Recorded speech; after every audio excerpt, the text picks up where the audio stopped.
नमस्कार मित्रों, मैं प्रदीप श्रीवास्तव कहानी टाइम में आपका स्वागत करता हूँ। लीजिए सुनिए मेरी एक और कहानी। मम्मी पढ़ रही हैं। कैसी हो हिमानी, क्या कर रही हो? ठीक हूँ शिवा, दिव्यांश का होमवर्क पूरा करा रही। तुम बताओ, तुम क्या कर रही हो? मैं बहुत टेंशन में हूँ यार। आज सुबह ही तुम्हें फ़ोन करने वाली थी लेकिन काम इतने थे कि कर ही नहीं पाई। अच्छा, लेकिन तुम्हें किस बात की टेंशन हो गई? क्या यार, तुम तो ऐसे बोल रहे हो जैसे कि मैं इंसान ही नहीं हूँ। और जब मैं इंसान नहीं हूँ तो मुझे टेंशन क्यों? क्यों, ऐसा ही है ना? अरे नहीं भाई, तुम तो बुरा मान गई। मेरा मतलब यह था कि टेंशन तो हम जैसे लोगों को होती है कि हस्बैंड के लिए सारा काम टाइम से करो, नहीं तो कहीं उनका पारा सातवें आसमान पर ना पहुंच जाए। हर 11 महीने बाद मकान बदलने की टेंशन, किराया बढ़ने की टेंशन, मुंह मांगा किराया देने के बाद भी मकान मालिक की भौहें तो नहीं तनी है, इसका टेंशन। ज़िंदगी खाना बदोशों सी हो गई है, इसका टेंशन। बार बार मकान बदलने से जो नुकसान होता है उसका टेंशन। कोई मेहमान आ जाए तो कम जगह के चलते उसे कहाँ ठहराएं, इसका टेंशन। मतलब कि यहाँ ज़िंदगी का दूसरा नाम ही टेंशन हो गया है। जबकि निजी मकान के चलते और पति के 3-4 महीने के अंतर पर आने के कारण तुम इन सब टेंशन से दूर हो कि नहीं, बताओ? कमाल है यार, तुमने तो पूरा लेक्चर ही दे डाला है। मगर ईमानी सच यह है कि यहाँ भी ज़िंदगी में कम टेंशन नहीं है। हस्बैंड के होते हुए भी 4 साल से अकेले ही रह रही हूँ।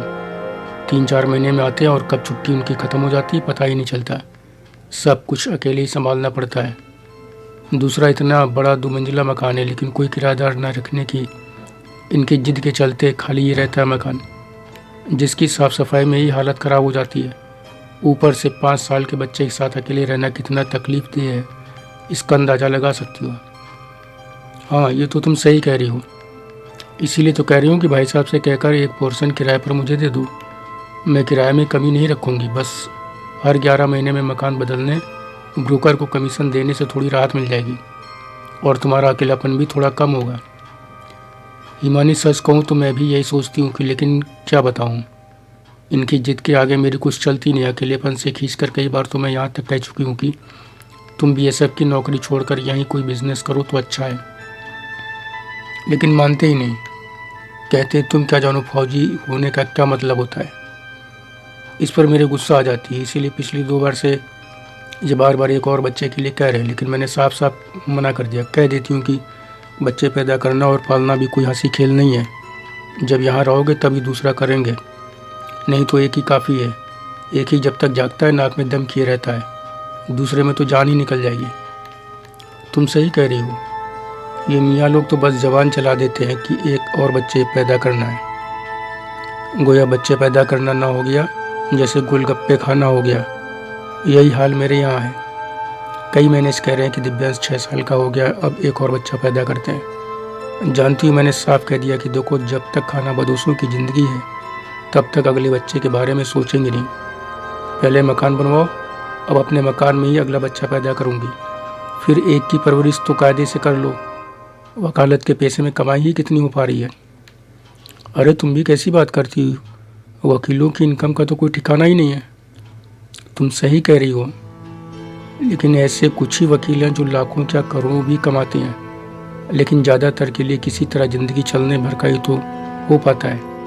मेरे यहाँ भी ठीक ठाक ही कमा लेते हैं, लेकिन इतना नहीं कि 50-60 लाख में मिलने वाला 500-600 स्क्वायर फीट का एक छोटा सा मकान ले सकें। सच कहूँ तो आज से 8-10 साल पहले मैंने सोचा ही नहीं था कि लखनऊ जैसे शहर की तस्वीर इस तरह बदल जाएगी कि एक मकान लेना हम जैसे लोगों के लिए एक सपना बन जाएगा। तुम इस मामले में लकी हो कि शादी के साल बर्बाद ही इतना बड़ा मकान कर लिया। क्या भाग्यशाली हूँ यार। ऐसा कुछ नहीं है, इनकी तनख्वाह से थोड़ा ही हो गया यह सब मेरे फादर के कारण हुआ।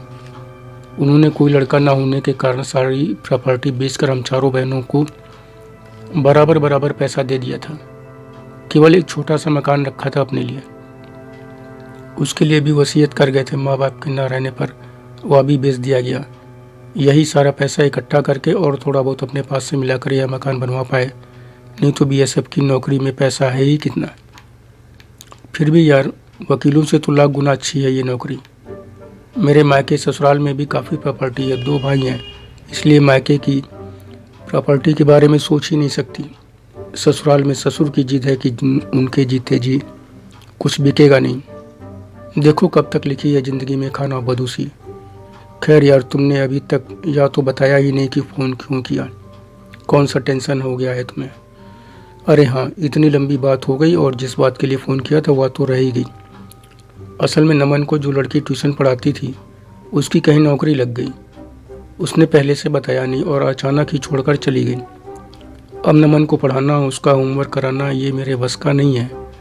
फिर वो मेरी सुनता भी नहीं। अभी से कहता है कि मम्मी तुम्हें कुछ आता जाता नहीं, मैं तुमसे नहीं पढ़ूंगा। जब तक सोता नहीं तब तक कार्टून चैनल देखा करता है या फिर लॉन में खेला करता है, और कहीं मोबाइल हाथ लग गया तो अपनी सारी मौसियों से बात करता है कि दुनिया भर की, या फिर गेम खेलेगा। इसलिए कह रही थी कि कोई अच्छा ट्यूटर हो तो बताओ। हाँ, कोई ट्यूटर तो यार मेरी जानकारी में है नहीं। दिव्यांश को जो पढ़ाता है वो इनके किसी परिचित का लड़का है, यही उसे ले आए थे। मैं उससे कोई ख़ास बात करती नहीं, बस जब आता है तो चाय बिस्कुट वगैरह जाकर दे देती हूँ। अच्छा, लेकिन पढ़ाता कैसा है?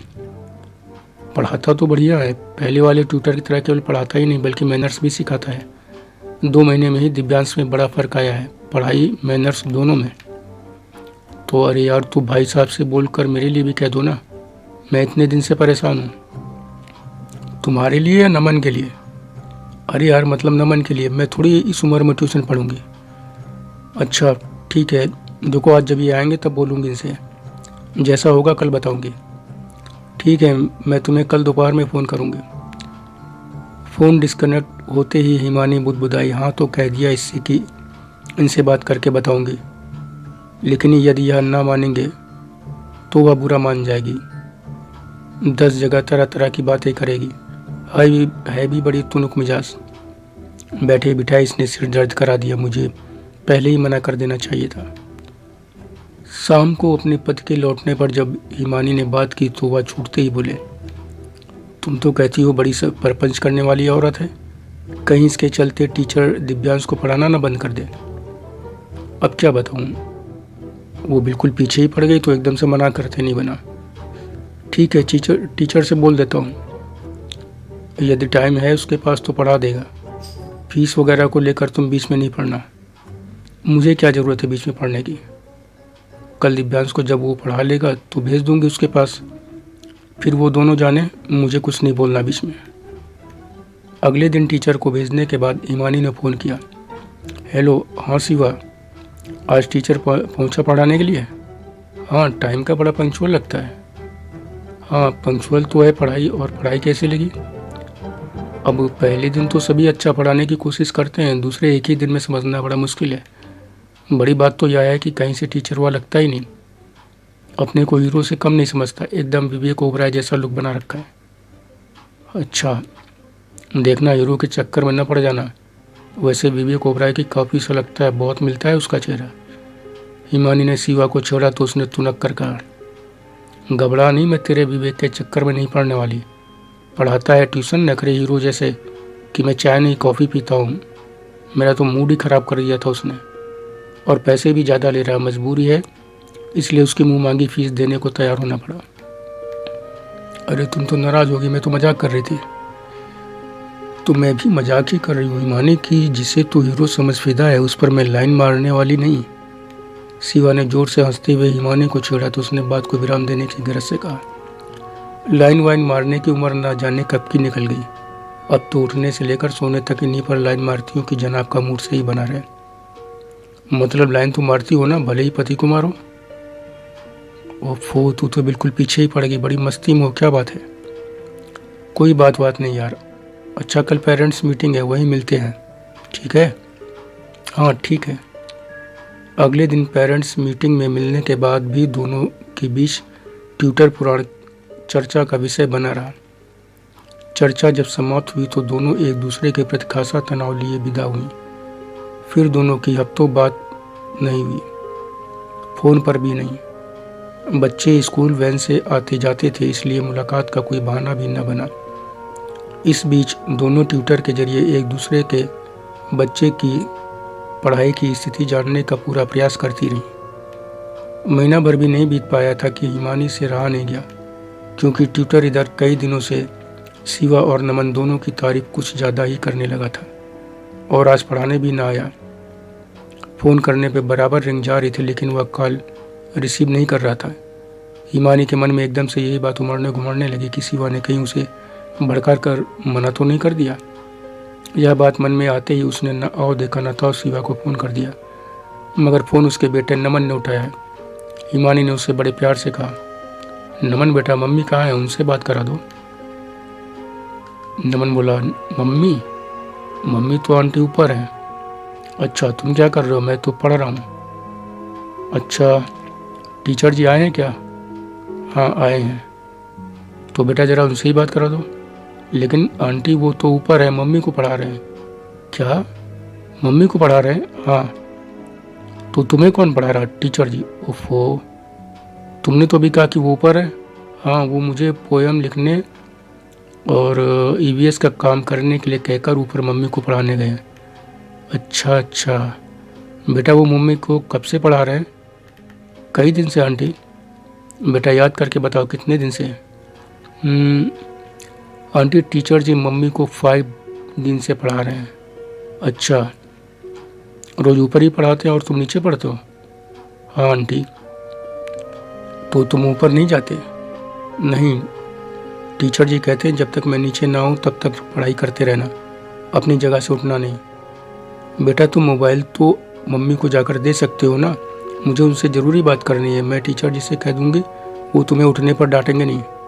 नहीं आंटी नहीं जा सकता, उन्होंने डांटने के लिए नहीं पीटने के लिए कहा, बोला है कि पढ़ाई छोड़कर उठे तो बहुत पीटूँगा। हाँ ठीक है बेटा, मेरी समझ में अच्छी तरह आ रहा है कि तुम्हारी मम्मी कौन सी पढ़ाई कर रही हैं। आश्चर्य तो यह है कि नकली विवेक ओबराय पर ही मर मिटी, वह भी इतनी जल्दी। क्या कह रही हैं आंटी? कुछ नहीं बेटा, मैं तुमसे कुछ नहीं कह रही थी। अच्छा आंटी मैं फ़ोन रखता हूँ, मुझे जोर की सुसु आई है। हाँ बेटा ठीक है जाओ। हिमानी फ़ोन काटते हुए बुदबुदाई, आदमी को देश की रक्षा करने से फुर्सत नहीं और बीवी को बेटे के ट्यूटर के साथ गुलछर्रे उड़ाने से फुर्सत नहीं, और बेटा बेचारा खुद ही स्टूडेंट है, खुद ही अपना ट्यूटर भी।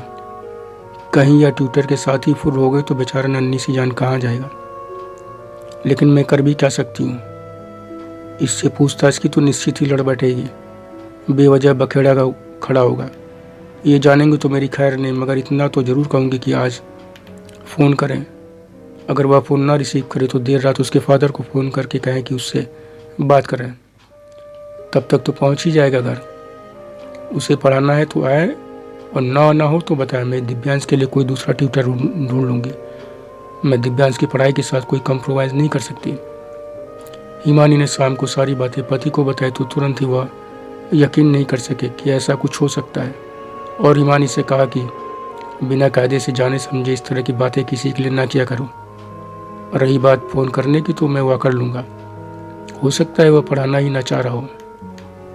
लेकिन उन्होंने जब ट्यूटर को फ़ोन किया तो उसने न सिर्फ पहली ही बार में कॉल रिसीव कर ली बल्कि शालीनता से अगले दिन पढ़ाने के लिए आने की बात भी कह दी। यह भी बताया कि कुछ काम आ गया था इसलिए पढ़ाने नहीं आ सका था। उसकी बात ने हिमानी को पति के सामने पसोपेश में डाल दिया। लेकिन अगले दिन वह ट्यूटर फिर नहीं आया। हिमानी की कॉल भी रिसीव नहीं की तो उसका गुस्सा बढ़ने लगा। उसने तुरंत ही शिवा को कॉल किया, लेकिन उसने भी कॉल रिसीव नहीं की। इस पर वह अपना आपा खो बैठी। बेटे को घर पर ही छोड़कर रिक्शा कर पहुंच गई शिवा के घर। गेट खोलकर अंदर पहुंची तो दरवाज़ा खुला मिला। उसने जानबूझकर न कॉल बेल बजाई और ना ही आवाज़ दी। एक तरह से दबे पांव दाखिल हो गई। ड्राइंग रूम में उसे उम्मीदों के अनुरूप नमन पढ़ता मिला। पूछने पर उसने फिर कहा, मम्मी ऊपर टीचर जी से पढ़ रही हैं। यह सुनकर हिमानी ने मन ही मन कहा, आज देखती हूँ तेरी मम्मी कौन सी पढ़ाई कर रही है। उसने प्यार से नमन के गाल को छूते हुए कहा, ठीक है बेटा, मैं उनसे ऊपर ही जाकर बात कर लूँगी, तुम अपनी पढ़ाई करो। हिमानी इतनी उतावली थी शिवा की पढ़ाई देखने को कि नमन कुछ बोले उसके पहले ही दबे पांव तेजी से चल दी ऊपर। मित्रता के चलते घर में पहले से आना जाना था, इसलिए घर का कोना कोना वह जानती थी। उसे कमरे तक पहुंचने में देर नहीं लगी। जिस कमरे के दरवाजे बंद थे और अंदर लाइट जल रही थी। उसी के दरवाजे पर पहुंचकर उसने अंदर की आहट लेने की कोशिश की, लेकिन कोई आवाज़ उसे सुनाई न दी। अपने उतावलेपन के कारण वह अपने को 4-5 सेकंड से ज़्यादा न रोक सकी। हल्के से शिवा का नाम लेते हुए उसने दरवाजे को अंदर धकेला तो वह एकदम से खुल गया। जितनी तेजी से दरवाज़ा खुला उतनी ही तेजी से वह अंदर को दाखिल भी हो गई। उसकी तेजी से कहीं ज़्यादा अंदर बेड पर टीचर और शिवा हरकत में आए। फटी फटी आंखों से गहरी गहरी सांसें लेते हुए वह उन दोनों को अस्त व्यस्त हालत में देखती रही और शिवा घुटी सी आवाज़ में क्रोधित होती हुई बोली, तुम बिना बताए घर में कैसे घुस आई? हिमानी कुछ बोले उसके पहले ही टीचर उसके बगल से बिजली की फुर्ती से निकल गया नीचे की ओर। हड़बड़ाहट में वह हिमानी का कंधा छीलते हुए निकला था। हतप्रभ हिमानी शिवा की नफरत क्रोध से काफ़ी हद तक भयभीत हो गई। वह बोली, नहीं नहीं, मैं जा रही हूँ, कहकर वह पलटी और 2 कदम ही आगे बढ़ी होगी कि शिवा ने कहा, रुको, मेरी बात सुनो। हिमानी रुक गई तो शिवा ने उसका हाथ पकड़कर पहले उसे बेड पर ही बैठाया, फिर उसका हाथ पकड़े पकड़े ही सामने ही एक मोड़ा खींचकर बैठ गई। उसकी आंखें आंसुओं से भर गई थी। कुछ देर तक दोनों शांत रही, फिर शिवा के नीचे झुके चेहरे को अपने दोनों हाथों से ऊपर करते हुए हिमानी ने कहा, परेशान होने की ज़रूरत नहीं है, मैं किसी से कुछ नहीं कहूँगी, मगर तुम्हें गेट वगैरह बंद रखना चाहिए था। यहाँ दरवाज़ा भी खुला हुआ था, कहीं तुम्हारा बेटा ही आ जाता तो? सोचो, तुम दोनों की इस हालत में देख लेता तो तुम्हारी क्या हालत होती। बच्चा कल को अपने बाप को भी कह सकता है, तब क्या होगा? जीवन तबाह होते देर नहीं लगेगी। पति चाहे जैसे हों, वो अपनी पत्नी को पल भर को भी किसी दूसरे की बाहों में बर्दाश्त नहीं कर सकते। फिर तुम्हारे पति तो फौजी हैं, वो तो जानते ही तुम्हें गोली मार देंगे। इतनी बड़ी लापरवाही तुम कैसे कर बैठी? मेरा शरीर अब तक थरथरा रहा है, दिमाग में साइंस ऐसी हो रही कि तुम यह सब क्या कर बैठी, क्या हो गया है तुम्हें? सबसे बड़ी बात यह कि वह तुम्हारे बच्चे का ट्यूटर है, अभी महीना भर भी नहीं हुआ और उसको यहाँ आते उसने कौन सा जादू कर दिया है कि तुम अपनी सुध-बुध खो बैठी? पता नहीं हिमानी, उसने जादू कर दिया या मैं ही फिसल गई। उस दिन तुमने मजाक में ही कहा था कि वह विवेक ओबरा ऐसा है और देखो कि उसके चक्कर में न पड़ जाना, मगर तब यह सोचा भी न था कि कुछ ही दिन में इस हद तक पहुंच जाऊंगी। उस दिन रात को जब नमन सो गया था तो अकेले ही टीवी देख रही थी। इनका फ़ोन दिन में आया था कि आज नाइट ड्यूटी है, बॉर्डर पर जहाँ तैनाती है वहाँ आतंकवादियों का बहुत खतरा है। बात करते हुए या बोले, जान हथेली पर लेकर ड्यूटी करनी पड़ती है, किसी भी वक्त कुछ भी हो सकता है। मैंने हमेशा की तरह फिर कहा कि चले आइए हमेशा के लिए। कुछ और बातें भी की। इस पर वह कुछ नाराज़ हुए। फिर समझाते समझाते खुद भी बेहद भावुक हो गए। बोले, समझा करो, कौन होगा जो अपने बच्चे बीबी के साथ नहीं रहना चाहेगा, उन्हें छोड़कर जान हथेली पर लिए घूमना चाहेगा। लेकिन सब अगर घर में ही बैठे रहेंगे तो कौन करेगा देश और देशवासियों की रक्षा? फिर उन्होंने तमाम प्यार भरी बातें की। यह भी कहा कि अब की बहुत जल्दी आऊँगा। उनकी बातों से मैं बहुत भावुक हो गई थी और कुछ उत्तेजित भी। असल में वह जब भी बातें करते हैं, अब तुम्हें क्या बताऊं, करीब 4 सालों से हम लोग इस नौकरी की वजह से एक होकर भी अलग ही हैं। छुट्टी कुछ ही दिन की होती, आते ही कब खत्म हो जाती है पता ही नहीं चलता। उस दिन टीवी देख रही थी, चैनल भी आदत के मुताबिक बदल रही थी, लेकिन दिमाग में इनसे की गई बातें ही घूम रही थी। सेक्स संबंधी बातें कुछ ज़्यादा ही घूम रही थी। उस समय इनसे बात भी नहीं कर सकती थी। बड़ी देर बाद कहीं खुद पर नियंत्रण कर पाई और तब कहीं सोई। दरअसल 4 साल से रोज ऐसे ही अकेले रात दिन बीतता है। रात का सन्नाटा, अकेलेपन मुझे तोड़कर रख देता है। हालत यह है कि पूरे घर की लाइट ऑन रखती हूँ, फिर भी डर लगता है। बाथरूम जाने को भी डरती हूँ। जी चुराती हूँ कि सुबह हो तो जाऊँ। बस यही ज़िंदगी जिए जा रही हूँ। यकीन करो, इसके बावजूद मेरे दिलो दिमाग में कभी भी किसी गैर मर्द के लिए कभी कोई भावना उठी ही नहीं। सामने हो या ना हो, हर वक्त इनके सिवा किसी को नहीं सोचती। मगर उस दिन न जाने क्यों विवेक ओबराय की बात दिमाग से निकली ही नहीं। फिर जब वह पढ़ाने आने लगा तो मुझे लगा कि तुमने जितना कहा था या तो उससे भी कहीं ज़्यादा विवेक ओबराय से मिलता जुलता है। उसने कोई खास कोशिश नहीं की थी। इसके बावजूद वह असली विवेक ओबराय का छोटा भाई लग रहा था। न चाहते हुए भी मेरी नज़र बार बार उस पर चली जाती थी। फिर अंदर अंदर बातें करने का मन करने लगा। 2 दिन में ही उससे खूब बातें करने भी लगी। वह भी खूब बात करता। उसके बिंदास अंदाज का मुझ पर बड़ी तेजी से असर पड़ रहा था। मुश्किल से 5-6 दिन ही बीते होंगे कि उसने एक दिन नमन को करीब घंटे भर का काम देकर मुझसे बड़ी धीरे से कहा, नमन को पढ़ने देते हैं, हम लोगों की बातों से वह डिस्टर्ब होगा, हम लोग दूसरे कमरे में बात करें तो अच्छा रहेगा। उसकी इस बात को हाँ करने के सिवा मेरे पास कोई रास्ता नहीं था, क्योंकि मैं इम्प्रेस हो गई थी। मैं आश्चर्य में थी कि नमन डिस्टर्ब होता है। यह बात मेरे दिमाग में क्यों नहीं आई, सिवा इसके आगे बोल ना सकी, क्योंकि तभी नमन नीचे से ऊपर आ गया। हिमानी को लगा नमन के अचानक आने से सिवा मानो सहम सी गई है। हिमानी ने कुछ बोलना चाहे, लेकिन उसके पहले ही सिवा ने बेटे को यह कहते हुए नीचे भेज दिया कि बेटा, मैं तुम्हारी आंटी से कुछ ज़रूरी बातें कर रही हूँ, तुम नीचे फ्रिज में से अपनी फ्रूटी लेकर वहीं पियो। नमन मानो यही सुनना चाहता था। फ्रूटी ड्रिंक उसकी फेवरेट ड्रिंक थी। उसके जाते ही हिमानी ने जैसे ही बोलना शुरू किया, सिवा ने उसे टोकते हुए कहा, नहीं हिमानी, पहले मेरी बात सुनो। ठीक है, बताओ। देखो, नमन के डिस्टर्ब होने की बात मेरे मन में थी और मैं टीचर की बात से एकदम से सम्मोहित सी थी। उठकर दूसरे कमरे में आ गई। पीछे पीछे वह भी आ गया। नीचे जिस कमरे में हम पहुंचे वहाँ केवल 2 स्टूल और एक तख्त पड़ा हुआ है, जिस पर कोई बिस्तर भी नहीं है।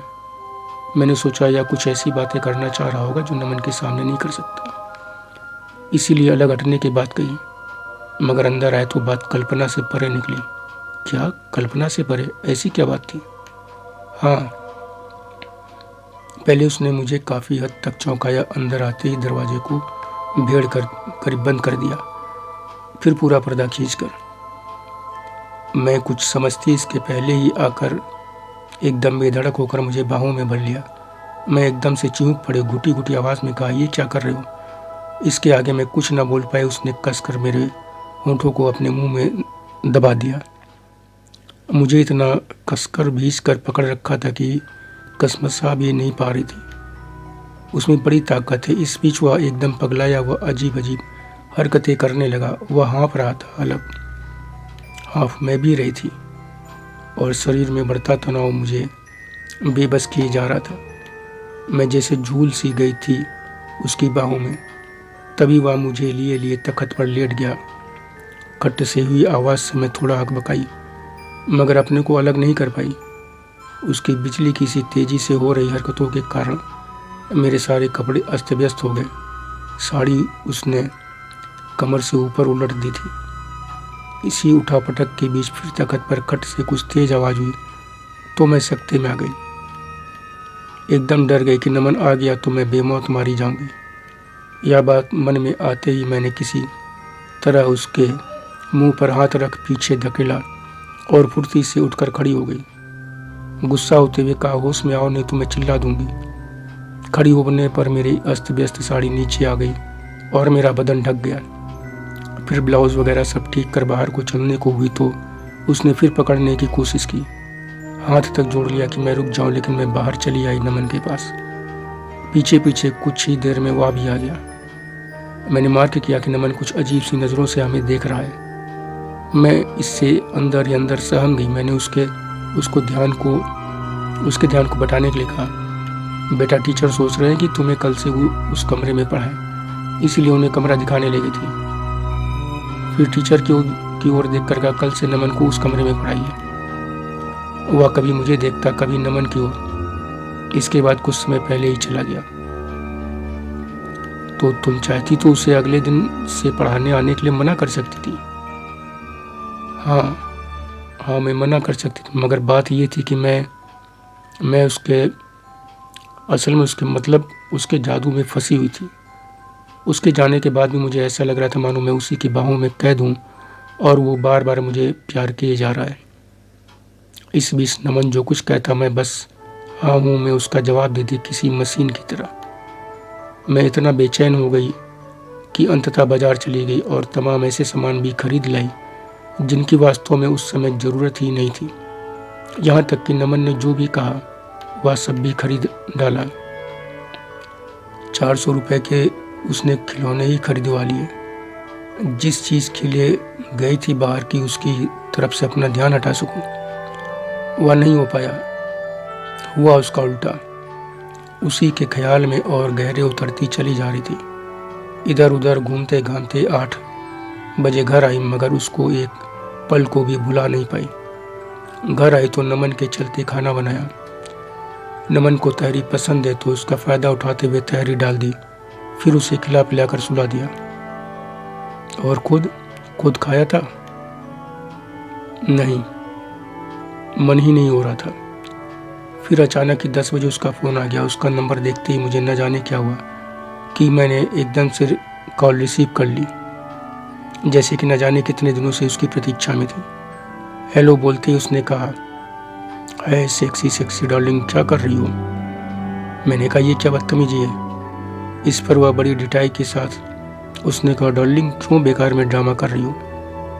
तुम मेरी ज़रूरत हो, मैं तुम्हारी ज़रूरत हूँ, यही सच है। इतनी छोटी सी बात मानने में तुम्हें इतनी देर क्यों लग रही है? इस पर मैंने थोड़ा झड़कते हुए कहा, देखो ये सब फालतू की बातें बंद करो। मेरा पति है, बच्चा है, मुझे किसी की ज़रूरत नहीं है, समझे? इस पर वह फिर बोला, यही तो मैं तुम्हें समझाना चाह रहा हूँ कि तुम्हें वास्तव में किसी और पति और बच्चे की ज़रूरत ही नहीं है। वो तो तुम्हारे साथ हैं ही। तुम्हें तो सिर्फ एक ऐसे मर्द साथी की ज़रूरत है जो पति के बाद भी तुम में बची रहेगी प्यार की ज़रूरत को पूरी ईमानदारी से पूरा कर सके। वो मैं कर सकता हूँ, इसका मैं तुम्हें यकीन दिलाता हूँ। उसकी इस बात से मुझे ऐसा एहसास हुआ मानो शरीर में अचानक ही कहीं कुछ चुभ गया है, मगर तुरंत अपने को संभालते हुए बोली, देखो मेरा पति जी भर कर मुझे प्यार देता है और लेता है, मुझे किसी और की ज़रूरत नहीं है। मेरे पति की जगह कोई और ले ही नहीं सकता, समझे? मेरी इस बात पर वह थोड़ा झुंझलाते हुए बोला, ओफो तुम कैसी औरत हो यार। तुम औरतों की सबसे बड़ी प्रॉब्लम यही है कि मन की बात कहने से डरती हो। मैं बार बार कह रहा हूँ कि तुम्हारे पति की जगह कोई ले ही नहीं सकता। मैं तुम्हारा एक सच्चा दोस्त बनना चाहता हूँ, जो अभी तक तुम्हारे पास कोई है ही नहीं। जिस तरह तुम्हारे पति की जगह कोई नहीं ले सकता, ठीक उसी तरह तुम्हारे दोस्त की जगह कोई नहीं ले सकता। इतनी मामूली सी बात तुम्हारी समझ में क्यों नहीं आ रही है? जिंदगी का जो सुख दोस्त दे सकता है वो पति नहीं, और जो पति दे सकता है वो दोस्त नहीं। और मैं यही सुख तुम्हें देना चाहता हूँ, क्योंकि तुम्हें इसकी सख्त ज़रूरत है और मुझे तुम्हारी सख्त ज़रूरत है, और मुझे तुम्हारी सख्त ज़रूरत है। हम दोनों एक दूसरे की ज़रूरत पूरी करें, यही आज की ज़रूरत है।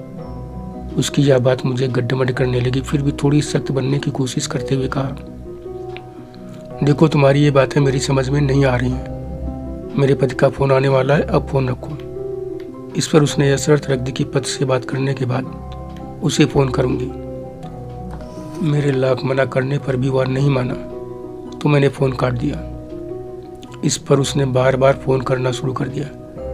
अंततः मुझे कहना पड़ा कि जब इनसे बात हो जाएगी तब करेंगे। हालांकि इनका फ़ोन आने की कोई संभावना नहीं थी, लेकिन संयोग से इसके फ़ोन रखते ही इनका फ़ोन आ गया। कुछ देर ही बात हो पाई। इसके बाद मेरे दिमाग में इस बात को लेकर उथल पुथल मच गई कि फ़ोन करूं कि ना करूं। इस उधेड़ बुन में 11 बज गए। मुझे नींद नहीं आ रही थी और ना ही यह तय कर पा रही थी कि फ़ोन करूं कि ना करूं। अब तक उसका भी फ़ोन नहीं आया तो मैंने समझा कि वह सो गया होगा, मगर मैं गलत थी। थोड़ी देर में उसका फ़ोन आ गया। रिसीव करूं या ना करूं यही सोचते सोचते रिंग ख़त्म हो गई। इसके बाद ऐसा 3 बार हुआ। कॉल रिसीव न करने पर उसने SMS किया कि फ़ोन नहीं उठाएंगी तो मैं अभी घर आ जाऊंगा। मैं जानता हूं कि आप जाग रही हैं और यह भी जानता हूं कि आप मुझे रोक भी नहीं पाएंगी। यह पढ़कर मैं बेहद पसोपेश में पड़ गई। उसकी यह बात सच थी कि मैं उसी के कारण सो नहीं पा रही थी। यह उधेड़ बुन और बढ़ती कि इसी बीच फिर उसकी कॉल आ गई। रिंग सुनते ही मुझे न जाने क्या हो गया कि मैंने एक झटके में कॉल रिसीव कर बोल दिया हेलो, तो उसने तुरंत ही करीब करीब हंसते हुए कहा, मेरा अनुमान सही था कि तुम जाग रही हो, मेरे लिए जाग रही हो। उसकी इन बातों से मैं समझ गई कि वह बेहद तेज तर्रार और बिंदास किस्म का है। वह बहुत अच्छी तरह जानता है कि कब क्या कितना कहना है और इसे आधे अधूरे मन से रोकना संभव नहीं। और मैं पूरे मन से कोशिश कहाँ कर रही हूँ। कुछ सेकंड चुप रहकर मैंने कहा, क्या बकवास कर रहे हो तुम? आखिर तुम चाहते क्या हो? इस पर वह कुछ गंभीर आवाज़ में बोला, हाँ, तुम्हारी हाँ चाहता हूँ मैं। उसकी इस बात पर मैं कुछ असहज सी हो गई और थोड़ा अटपटाते हुए कहा, किस बात के लिए हाँ चाहती हो? इस पर वह बोला, जानते हुए क्यों अनजान बन रही हो? सच यही था कि मैं जान रही थी कि वह किस बात की हाँ चाह रहा था। मैं जानबूझकर अनजान बन रही थी। अच्छा, तो वो जो चाह रहा था उसके लिए तुमने हाँ कर दी? नहीं, सुनो तो पहले। लेकिन पहले यह बताओ कि क्या तुम समझ गई वह किस बात के लिए हाँ चाहता था? हाँ, इतना जितना तुमने बताया उससे एकदम साफ है कि वह तुम्हारे साथ सेक्स के लिए ही हाँ चाहता था। जिस तरह दिन में उसने तुम्हारे साथ व्यवहार किया, कमरे में तुम्हारी साड़ी उलट दी, तुम्हें बेपर्दा कर दिया और फिर तुम नमन के चलते वहाँ से किसी तरह भागी। लेकिन इस सब के बावजूद उसे घर से डांट डपट कर बाहर नहीं खदेड़ा। इससे वह यह यकीन कर बैठा कि तुम स्वयं तैयार हो, केवल घर में बेटे के चलते ही भागी। इसीलिए उसकी हिम्मत सातवें आसमान पर थी। वो तो केवल बात बिल्कुल पक्की करने के लिए तुमसे हाँ कहलवा रहा था। और जैसा तुम बता रही हो उससे या तो साफ है कि वो पहल कर इसके पहले ही इसके लिए रास्ता तुम्हें नहीं तैयार किया। मैं गलत तो नहीं कह रही ना? सुनो हिमानी, देखो मैं बहुत कंफ्यूज हूँ। मैंने सोच समझकर कुछ नहीं किया। वास्तव में मैंने कुछ किया ही नहीं, समझी? न जाने सब कैसे हो गया, सब अपने आप होता चला गया।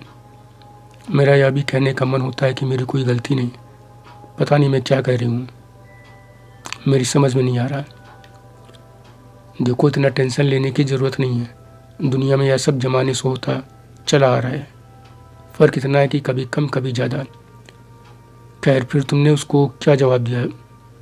सेक्स के लिए तुमने हाँ कहलाना चाह रहा था, वह तुमने हाँ कर दी? नहीं, मैं अनजान बनी रही कि किस बात के लिए वह हाँ कहलाना चाह रहा है। इस पर वह खींच कर बड़े फूहड़ शब्दों में बोला, तुम ड्रामा अच्छा कर लेती हो, लेकिन मैं तुम्हारी तरह एक्टर नहीं हूँ। सीधे बात कह रहा हूँ, इसलिए साफ साफ कह रहा हूँ कि दिन में तुम्हारे साथ सेक्स की मैंने जो कहानी अधूरी छोड़ी थी, बल्कि सिर्फ मैंने नहीं, तुमने भी, यानी तुमने और हमने दिन में तुम्हारे बेटे के कारण जो कहानी अधूरी छोड़ी थी, उसे पूरा करने के लिए तुम्हारी हाँ, साफ साफ हाँ सुनना चाहता हूँ। अब ये नहीं कहना कि मैं समझी नहीं, क्योंकि समझ तो तुम मुझसे भी ज़्यादा रही हो। जितना मैं तुम्हारे तन बदन को छू कर देख कर एक्साइटेड हूँ, उससे कहीं ज़्यादा तुम भी मेरे तन बदन को देख कर तड़प रही हो। ऐसा नहीं होता तो इतनी रात गए मुझसे बात कर नहीं करती और दिन में ही मुझे मार कर भगाती, समझी? एक बात साफ है, एकदम साफ है ये, कि हम दोनों एक दूसरे के साथ सेक्स करने को बेताब हैं। इसीलिए अभी तक जाग रहे हैं और उसी के बारे में बात भी कर रहे हैं। और कल मैं तुम्हारे साथ किसी भी सूरत में सेक्स करना चाहता हूँ। इसी के लिए तुमसे अभी के अभी हाँ, समझी? अभी के अभी हाँ सुनना चाहता हूँ। इतनी देर से मैं बोले जा रहा हूँ, तुम कुछ बोलती क्यों नहीं? उसकी यह बेखौफ होकर कही गई बातें मेरे तन बदन में सनसनी सी पैदा कर चुकी थी। कुछ बोलती क्यों नहीं, उसकी यह बात सुनकर मैं जैसे नींद से जागी और झटके में बोल दिया, देखो मैं तुम्हारी कोई बात नहीं समझ रही, फ़ोन रखो, समझे? इस पर वह भड़कते हुए बोला, देखो ये खंड खंड पाखंड का अखंड पाठ बंद करो। फ़ोन अब मैं तब बंद करूँगा जब तुम एक शानदार किस करोगे, उतना ही शानदार जितना शानदार तुम्हारा बदन है, और इतना तेज़ कि यहाँ तक आवाज़ सुनाई दे। जल्दी जल्दी करो। हिमानी शिवा के चेहरे को बड़े ध्यान से देख रही थी, मानो उसे पढ़ने की कोशिश में लगी हो। शिवा के चुप होते ही उसने फिर कुरेदा, तो तुमने उसे किस कर लिया? नहीं नहीं, उसकी इस बात पर मैंने फ़ोन काट दिया। इस पर उसने फिर तुरंत फ़ोन किया। मैंने रिसीव नहीं किया तो तुरंत SMS आया कि बात करो नहीं तो अभी आता हूँ। SMS पढ़ ही पाई थी कि फिर फ़ोन आ गया। मैंने जैसे ही रिसीव किया हुआ तुरंत बोला चलो मैं ही शुरुआत करता हूँ। फिर फ़ोन पर उसने इतनी तेज़ किस किया कि मानो फ़ोन पर ही मुझे खींच लेगा अपने पास। फिर हालात ऐसे पैदा किए कि मुझे भी वैसा ही करना पड़ा। जैसे ही मैंने किया तो वह हंसते हुए बोला आखिर तुमने हाँ कर दी। मैंने छूटते ही कहा क्या? तो वह हंसते हुए बोला इससे ज़्यादा साफ स्पष्ट हाँ और कैसे कहोगी कि बजाय जुबान से बोलने के तुमने किस करके हाँ की। अब कल नमन नीचे पड़ेगा, हम तुम ऊपर कमरे में तन बदन की पढ़ाई करेंगे। इस पर मैं तिलमिला कर बोली कि कल से पढ़ाने मत आना। तो वह फिर हंसते हुए बोला मैं कल जरूर आऊँगा, मैं ज़रूर आऊँगा कल। अगर तुम वाकई तन बदन की पढ़ाई मेरे साथ नहीं करना चाहती तो मुझे गेट से ही डांट कर भगा देना, मैं कुछ नहीं बोलूँगा, चुपचाप चलाऊँगा, फिर कभी नहीं मिलूँगा। यदि ऐसा नहीं किया तो मैं तुम्हारे साथ पढ़ाई करूँगा। फिलहाल मैं बाकी की रात तुम्हें तुम्हारे इस हॉट हॉट किस और उससे भी ज़्यादा दिन में जो तुम्हारे तपते बदन की तपिश मिली उसी तपिश के साथ बिताऊँगा और निश्चित ही तुम भी यही करोगी। मेरे हॉट किस जलते बदन की तपिश से तुम भी करवटें बदलोगी। सच्चाई कल हमारी तुम्हारी आंखें बता देंगे। इतना कहकर उसने एक बार फिर किस किया और गुड नाइट कहकर फ़ोन काट दिया। शिवा इतना कहकर चुप हो गई। चेहरे पर कुछ राहत सी दिख रही थी, मानो कोई बड़ा काम अंततः किसी तरह पूरा कर ही लिया। चेहरे पर पसीने की चमक दिख रही थी, मगर हिमानी सब कुछ जान लेने से कम पर तैयार नहीं थी। वह उसके और करीब जाकर बोली बेहद सनसनीपूर्ण है तुम्हारी बातें। तो इसके बाद तुम सो गई या जागती रही उसके किस और उसको किस करके? सुनो, अब तुम बताओ, मेरी जगह तुम होती तो क्या करती? तुरंत सो जाती या करवटें बदलती या उसकी ही कल्पना में बेड पर उलटती पलटती रहती? मैं? हाँ, तुम क्या करती? तुमने तो बड़ा असमंजस में डाल दिया यार। असमंजस नहीं मानी, बहुत साफ साफ और सही सही जवाब देना, क्योंकि तुम्हारे जवाब पर मेरे भविष्य की एक नई राह या तो रोशन होगी या अंधकारमय हो जाएगी या फिर समाप्त हो जाएगी। इसलिए जो कहना सही कहना। ठीक है, सही ही कहूँगी।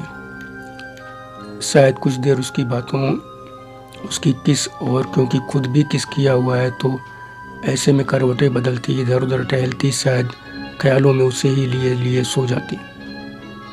यह सब शायद ही करती। अब शायद ही कह सकती हूँ, जब उस हालात से गुजरी नहीं तो मैं साफ साफ कैसे कह सकती हूँ कुछ? देखो, कुछ हालात ऐसे होते हैं जिनके परिणाम तय होते हैं। बेड पर दिन भर के बाद, काम धाम के बाद जब पति पत्नी मिलते हैं, आपस में चिपटते हैं तो उनमें उत्तेजना पैदा ही होगी। और मैंने जिस हालात की बात की है उसमें भी चाहे आदमी हो या औरत, उत्तेजना में वह भी जल्दी सो नहीं पाएगा। सेक्स की भावना में खोया देर तक जागेगा। क्या शिवा, पूरी की पूरी दुनिया की कहानी बता रही हो लेकिन खुद क्या क्या उस बारे में कुछ नहीं बोल रही हो। बता तो रही हूँ, बड़ी देर तक उसी में खोई इधर उधर टहलती रही, करवटें बदलती रही। बहुत देर बाद नींद आई। सुबह अलार्म नहीं बजता तो नमन को टाइम से स्कूल नहीं भेज पाती। हाँ, सही कह रही हो। जब देर से सो तो सुबह नींद नहीं खुल पाती। खैर, फिर शाम को क्या हुआ? उसको रोका या कि क्या किया? हिमानी के इस प्रश्न से शिवा कुछ देर चुप रही, फिर बिना किसी हिचक के बोली शाम को जब वह पढ़ाने आया तो उसकी तरह गेट खोलने मैं नहीं गई। नमन ने गेट खोला।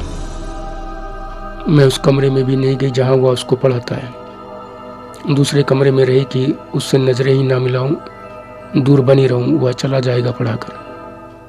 लेकिन उसने तो तुमसे रात में ही कह दिया था कि यह तुमने उसे गेट से ही नहीं मना किया तो वह यही समझेगा कि तुम उसके साथ सेक्स के लिए हाँ कर दी है और तुमने यही किया, नमन से गेट खुलवाकर उसे अपनी हाँ बता दी थी। असल में मैं उसके सामने नहीं पढ़ना चाहती थी जिससे कि उसे देखकर कहीं कमजोर न पड़ जाऊं। इसलिए दूसरे कमरे में बनी रही कि वह बेरुखी से नाराज होकर चला जाएगा। लेकिन गलत किया तुमने। लेकिन इससे उसने तुम्हारी हाँ मान ली और तुम जिस कमरे में थी वहीं पहुंच गया। नहीं नहीं मानी, वह बहुत चालाक है। नमन को जल्दी जल्दी काम देकर इतनी तेज आवाज में बोलना शुरू किया कि मैं सब सुन सकूं। नमन से कहा, आप यह सब काम पूरा करो, तब तक मैं तुम्हारी मम्मी को इंग्लिश बताता हूँ, जिससे वो तुम्हें मेरे न आने पर ठीक से पढ़ा सकें। तुमको डिस्टर्ब ना हो इसलिए मैं उन्हें ऊपर कमरे में पढ़ाऊंगा। इतना कहकर वह तेज आवाज में ही एक सख्त टीचर की तरह बोला, आइए आप भी आइए, टाइम वेस्ट मत करिए, जल्दी करिए। यह कहकर वह उसी कमरे में आने लगा जिसमें मैं थी। शायद वह सटीक अनुमान लगा चुका था कि मैं किस कमरे में हूँ। अंततः मैं उसके सामने आ गई। पहले से ही उसकी आवाज़ सुनकर कमज़ोर पड़ रही थी। मैं उसके सामने पढ़कर एकदम आज्ञाकारी स्टूडेंट बन गई। बदन पर चींटियाँ सी रेंग रही थी। मैं टालने के लिए उससे यह भी नहीं कह सकी कि नमन डिस्टर्ब नहीं होगा, इसी कमरे में पढ़ाई है। कह भी तो नहीं सकती थी, क्योंकि जो पढ़ाई तुम दोनों करने वाले थे वह तो सबकी नज़र बचाकर अलग कमरे में ही हो सकती थी। खैर, तुम मना भी तो कर सकती थी कि तुम्हें पढ़ना ही नहीं, लेकर उसे ऊपर जाती ही नहीं। सीमानी, सब कुछ मैं कर सकती थी। हिमानी, मैं सब कुछ कर सकती थी, मगर वह कुछ करने ही नहीं दे रहा था। मैं उसे ऊपर लेकर जाऊं उसके पहले ही वह ऊपर जीने की तरफ बढ़ता हुआ बोला, आइए जल्दी आइए, मेरे पास टाइम कम है, अभी नमन को भी देखना है। वह लंबे कदमों से जीने चढ़ने लगा। अपनी लंबाई का वह पूरा फायदा उठा रहा था। वह ऊपर चढ़ गया, तब तक मैं नीचे ही खड़ी रही, असमंजस में खुद से लड़ती हुई। एक नज़र नमन पर डालती, फिर ऊपर सीढ़ियों के दूसरे सिरे पर। तभी उसने फिर बड़े अधिकार से कहा, प्लीज़ जल्दी आइए, मेरे पास फालतू टाइम नहीं है। उसकी इस बात से मैं एकदम से हार गई खुद से, और नमन पर एक नज़र डालकर कहा, बेटा मन लगाकर पढ़ना, नहीं टीचर जी डांटेंगे। मैं ऊपर हूँ। अब तक मेरी सांसें धौकनी सी चलने लगी थी, गहरी सांसें, और शरीर में जगह जगह बढ़ते जा रहे तनाव को लिए मैं ऊपर कमरे के दरवाजे के बीच पहुंची ही थी कि उसने बेहिचक मेरा हाथ पकड़कर अंदर खींच लिया। मैं कुछ समझती कि उसके पहले ही उसने झुककर मुझे काफ़ी नीचे से पकड़कर ऊपर उठा लिया। मेरा चेहरा एकदम उसके चेहरे के सामने था। मैं एकदम जैसे संज्ञा शून्य सी उसे देखे जा रही थी। मेरे दोनों हाथ उसके कंधों पर थे। मेरी आंखें देखते हुए उसने कहा, मैं जानता था तुम मना नहीं कर सकती थी, क्योंकि तुम्हें भी मेरी उतनी ही ज़रूरत है जितनी मुझे तुम्हारी। हम दोनों किसी रिश्ते का कोई बोझ नहीं ढोएंगे, बस एक दूसरे को जीवन का मजा देंगे, लेंगे। ओह, तुमको वो ऐसे उठाए हुए था और तुमने उसे एक बार भी नीचे उतारने के लिए नहीं कहा? सुनो तो पहले। मैं उस समय अजीब सी हालत में थी, बस गहरी गहरी सांसें लिए जा रही थी कि फिर अचानक ही उसने मेरा निचला होंठ अपने होठों को बीच में लेकर कस के चूस लिया। मैं एकदम गनगना उठी ऊपर से नीचे तक। फिर कंधे पर रख के अपने दोनों हाथों से उस पर दबाव डालने लगी नीचे उतारने के लिए। इस पर उसने जानबूझकर इस तरह नीचे उतारा धीरे धीरे कि मेरी साड़ी सिकुड़ती हुई उसके ही हाथ में फंसी रह गई। मैं एकदम बेपर्दा हो जाने के कारण एकदम से कसमसा उठी, तो उसने मुझे बिना कोई मौका दिए एकदम गोद में उठा लिया, जैसे बच्चे को दोनों हाथों से गोद में उठाया जाता है। फिर लेकर बेड पर आ गया। वाह, यह सब करता रहा और तुम कुछ बोल नहीं पा रही थी या कुछ कर ही नहीं रही थी। मैं हिमानी में कर तो रही थी, वह जैसे जो कर रहा था, कह रहा था, मैं करने दे रही थी, तभी तो वह कर रहा था। फिर इसके बाद तुम दोनों ने खूब पढ़ाई की, तन मन की, नहीं ये कहें कि सिर्फ तन की। हाँ, सिर्फ तन की। उसने पहले ही कह दिया था कि हम किसी रिश्ते का बोझ नहीं ढोते। वाकई मस्त कर देने वाली है तुम्हारी पढ़ाई तो। जब तुमसे सुनकर इतना सुरूर पैदा हो रहा है, तो यह सब करते हुए तुमने तो सारे जहां का मजा लूट लिया होगा यार, क्यों है ना? हिमानी, अब जो चाहो कह सकती हो। खैर, उसकी इस बात में कितना दम है कि तुम सेक्स का जो मजा पति नहीं दे सकते, वह वो दे सकता है। देखो, पति वो दोनों की अपनी अपनी बात है। दोनों अपनी जगह एक दूसरे से अलग हैं। मैं समझी नहीं, मतलब नहीं समझी मैं। हिमानी, मतलब पति में कोई जल्दबाजी नहीं होती, घर में आराम से अपने मनपसंद खाने का निश्चिंत होकर मजा लेने जैसा अनुभव होता है। जबकि उसके साथ अनुभव कुछ ऐसा जैसे किसी शानदार पार्टी में, शादी पार्टी में तरह तरह के पकवानों का जल्दी जल्दी मजा लेना। बस कह सकते हैं कि दोनों का अपना ही मजा है। एक घर का खाना है तो दूसरा बाहर का फास्ट फूड। वाह वाह यार, क्या बात कही है। यह सुनकर तो मेरा भी मन ललचाने लगा है। खैर, ये पढ़ाई कितनी देर तक चली? जो नए नए व्यंजन चखे उनके बारे में बताओगी कुछ? यह सुनकर शिवानी बोली, लगता है मन तुम्हारा भी बल्लियों उछल रहा है। क्यों? अब क्यों नहीं उछलना चाहिए भाई? दुनिया में दावतें कौन नहीं उड़ाना चाहता। बिल्कुल, तुम भी उड़ाओ, ढूंढो कोई पार्टी। खैर बताओ, आगे क्या हुआ? अब बताना क्या यार, जो बातें हम लोग सुनते हैं ना कि टीवी इंटरनेट ने नई जनरेशन को अपनी पिछली जनरेशन से मीलों आगे कर दिया है। मैं तो कहती हूँ कि मीलों नहीं, सैकड़ों मील आगे कर दिया है। पोर्न साइट्स, लिटरेचर जो भी है दुनिया में, वह उन सब से जुड़कर पूरा मास्टर हो गया है सेक्स में। खुद के साथ साथ अपने पार्टनर को भी पूरा कैसे मजा दिया जाए, इसका उसे पूरा ज्ञान है, जिसका अमूमन हमारे पतियों को नहीं होता। ये क्या कर रही हो तुम? ऐसा क्या किया उसने? अब उसने जो भी किया, जैसा भी किया, पति की किताब में उसका जिक्र ही नहीं है। इसलिए उस तरह के अनुभव की उनके साथ कल्पना ही नहीं की जा सकती। उसने उसे 1 घंटे में ही हर बार एक नयापन, एक नई ताजगी से भरा अनुभव दिया। पति की तरह हर अध्याय एक सा नहीं था। अरे यार, साफ साफ बताओ ना कि हर बार वो क्या नया करता था कि तुम एकदम उसकी दीवानी हो गई हो। पति भी मर्द है, वो भी मर्द है, आज के ही युग के हैं दोनों। फिर ऐसा क्या कि वो बिल्कुल अलग है, दीवाना कर देने वाला है? नहीं मानी, या गलत है कि दोनों आज के मर्द हैं? पति उस समय की सोच रखने वाला है जब इंटरनेट, फेसबुक, चैटिंग, ट्विटर जैसी चीज़ों की पैठ हमारे जीवन में ज़्यादा गहरी नहीं थी। हम घर में पकौड़ी बनाकर खा लिया करते थे। पिज्ज़ा, KFC के चिकन, मैकडोनाल्ड्स का मज़ा नहीं जानते थे। और teacher internet, Facebook, chatting, Twitter के ज़माने का है। वह पकौड़ी नहीं, पिज्ज़ा, चिकन, मैकडोनाल्ड्स की जनरेशन का है। हर क्षण एक बदलाव भरा अनुभव, खुलापन उसकी ज़िंदगी है। उसने इन चंद दिनों में ही बता दिया, करके दिखा दिया कि हमारे पति थकाऊ, एक रस ज़िंदगी के लिए जिम्मेदार नहीं है, बल्कि हम भी हैं इसके लिए बराबर के जिम्मेदार, बल्कि हम लोग ज़्यादा हैं। क्यों या कैसे? हाँ, ज़रा सोचो ना, हम लोग क्या करते हैं अपने पतियों के साथ एकांत क्षणों में। अभी शादी के 10 साल भी नहीं हुए, लेकिन ज़रा बताओ तो कितनी बार खुलकर बिस्तर पर उनके साथ होते हैं, अपने मन की करते हैं, या वो जो कहते हैं वो करते हैं। बस एक ही रटी रटाई ज़िंदगी रोज़ जीते हैं। परिणाम यह होता है कि चंद वर्षों में ही हम बोर हो जाते हैं, चीखते चिल्लाते हैं बच्चों पर, एक चिड़चिड़ी ज़िंदगी जीते हैं। उस दिन मैं तुमसे बोल रही थी ना कि नमन जब तक सोता नहीं तब तक परेशान किए रहता है, लेकिन इसने जब से ज़िंदगी के कुछ पन्ने नए अंदाज में पढ़ा है, तब से अब उसी नमन की शैतानियाँ खिजाती नहीं, चिड़चिड़ा नहीं बनाती। मैं उसके बेबाक अंदाज, खुलेपन, बिंदास आदत और इस आदत में छिपे मौज मस्ती के हिलोरे मारते सागर को देखकर एकदम अचंभित हूँ।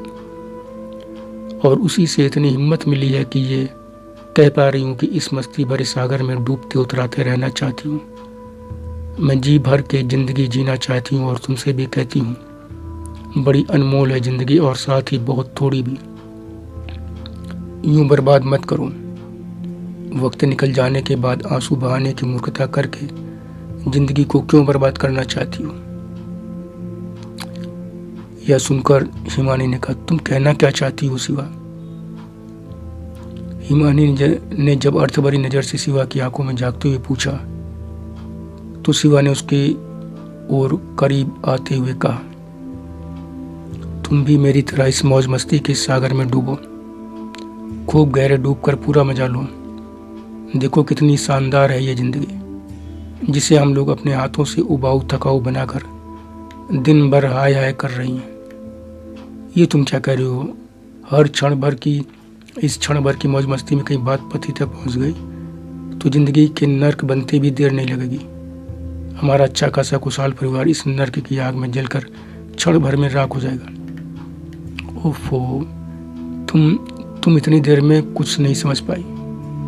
जिंदगी नर्क तब बनती है जब हम पति के रहते किसी और से भी इश्क लड़ाने लगते हैं। पति के हिस्से का टाइम प्रेमी के बारे में सोचने, उससे मिलने की जुगत में लगा देते हैं। बच्चों की तरफ ध्यान नहीं देते, जबकि मैं जिस बारे में कह रही हूँ वह इश्क है ही नहीं। इसके उलट एक ऐसी चीज़ है जिसमें किसी चीज़ की चिंता नहीं बल्कि बेफिक्री है, जिसमें कुछ देर की मौज मस्ती के बाद ज़िंदगी खिलखिला उठती है। हम एक नई ऊर्जा के साथ अपने पति, बच्चों के काम में लग जाते हैं। हमारा घर और खुशहाल हो जाता है। सोचो इस बात के बारे में, जल्दी सोचो। कहाँ से हमारी ज़िंदगी नर्क बनेगी? हमारी ज़िंदगी में सिर्फ मज़ा ही मज़ा होगा। बोलो, होगा कि नहीं? या कहते कहते शिवा ने हिमानी को दोनों हाथों से पकड़कर हल्के से हिला दिया और आंखों में बराबर देखती रही। इस पर हिमानी के भी दोनों हाथ बरबसी शिवा के दोनों कंधों पर पहुंच गए। कुछ क्षण दोनों एक दूसरे को देखती रही। फिर हिमानी ने गंभीर स्वर में कहा, शिवा, तुम्हारे काम से मुझे बहुत डर लग रहा है। पहले मैं भी बहुत इसी तरह डरती थी तुम्हारी तरह, मगर कल के उस छोकरे ने 2-4 दिन में ही जीवन की एक नई, एकदम अनोखी फिलॉसफी सामने रखकर पल भर में डर छू मंतर कर दिया। वो इतना सुलझा हुआ है कि साफ कहता है कि तुम अभी कहो तो मैं अभी चला जाऊंगा, दोबारा छाया भी नहीं देखूंगा तुम्हारी। मैंने कहा इतना आसान है तो बोला कितनी बार कह चुका हूँ कि छोड़ना वहाँ मुश्किल होता है जहाँ इमोशनली अटैचमेंट होता है। यहाँ इमोशन की बात छोड़ो, सच यह है कि फिजिकल रिश्ता भी नहीं है। यहाँ बस एक ही फंडा है कि जहाँ ज़िंदगी का मज़ा मिल जाए उसे लो और अगली बार मिले इसके लिए आगे बढ़ चलो।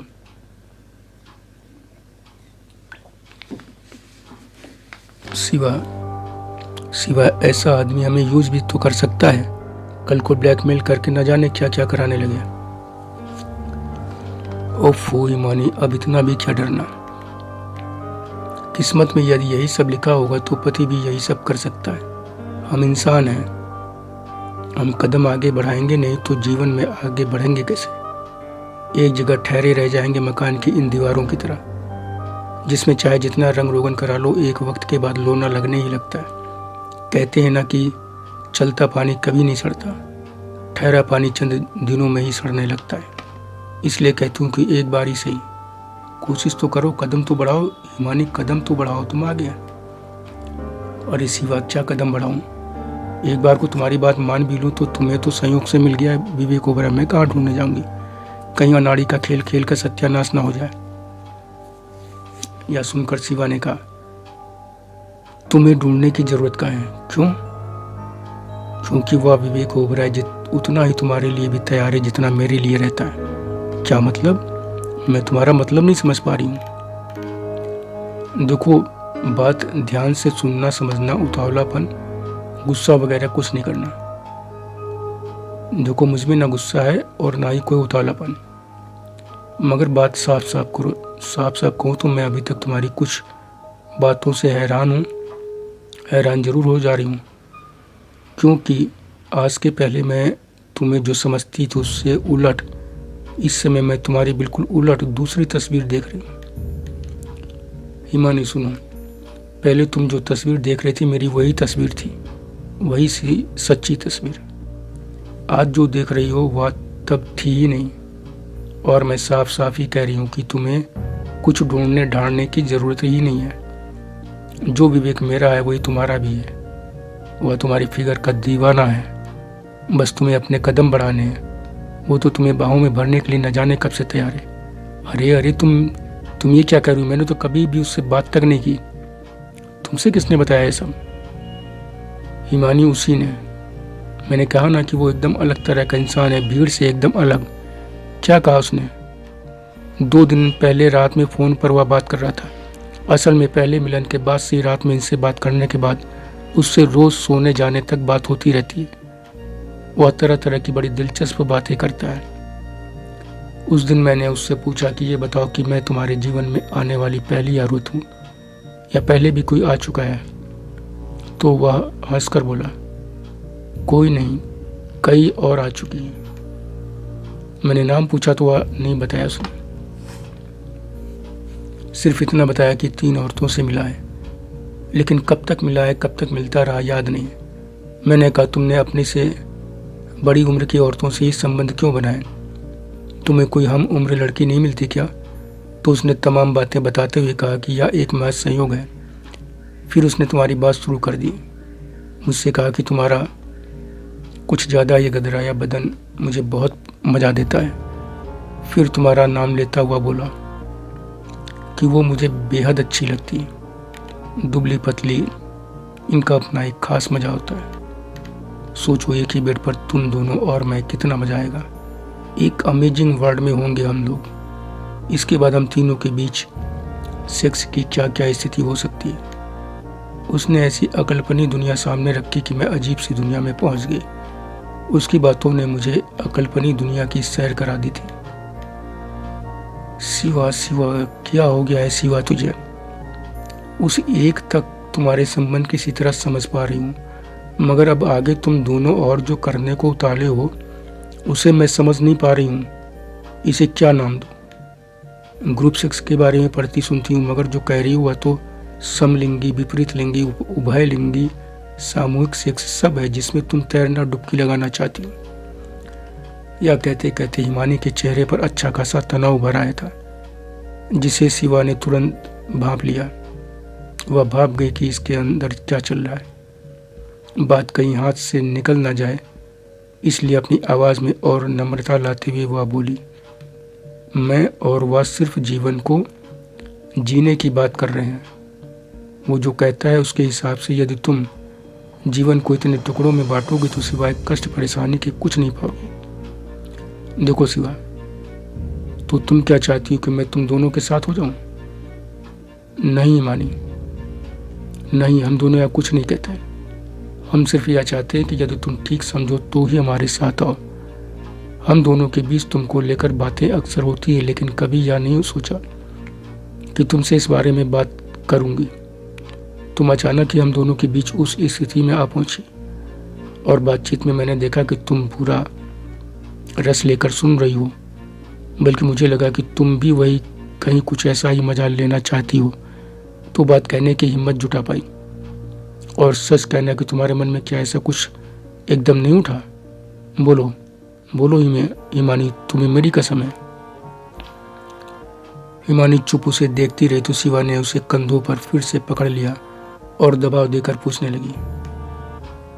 तब हिमानी ने कहा, हिमानी जवाब दो, क्या तुम में ऐसी कोई भावना कभी पनपी नहीं, या मैं जो कह रही हूँ उसे तुम गुनाह मान रही हो? मुझे जब तक जवाब नहीं दोगी तब तक मैं तुम्हें छोड़ूंगी नहीं। शिवा के जिद के आगे अंततः हिमानी झुकी और कहा, तुम कोई गुनाह नहीं कर रही हो। रही बात मेरी, तो मैं भी इंसान हूँ, एक औरत हूँ। मेरे पति ने एक मुकदमे का जिक्र करते हुए एक बार कहा था सेक्स के बारे में कि यह ह्यूमन नेचर है। इंसान ने इसे टैबू का रूप देकर इसे गंदी चीज़ का रूप दे दिया है। यह भी तो ईश्वर की बनाई चीज़ है, फिर गंदी कैसे हो गई? इसे नैसर्गिक रूप में ही स्वीकार करना चाहिए। हाँ, इतना भी इसके चक्कर में नहीं पड़ना चाहिए कि यह लत या बीमारी बन जाए। यह सुनकर शिवा बोली, वाह वाह माने वाह, मुझे मेरा जवाब मिल गया। और नसीहत भी कि इसे बीमारी नहीं बनने देना है, सब कुछ लिमिट में होना चाहिए। कहते कहते अचानक ही शिवा ने हिमानी को बाहों में जकड़ लिया। हिमानी की तरफ से भी कुछ अनमना सा पल भर का ही प्रतिरोध था। यह प्रतिरोध कोई ज्यादा नहीं था। कुछ देर बाद दोनों अलग हुई तो शिवा बोली, तुम्हारी होंठों को कुछ नहीं हुआ हिमानी, यह उस सुख की छाया मात्र है।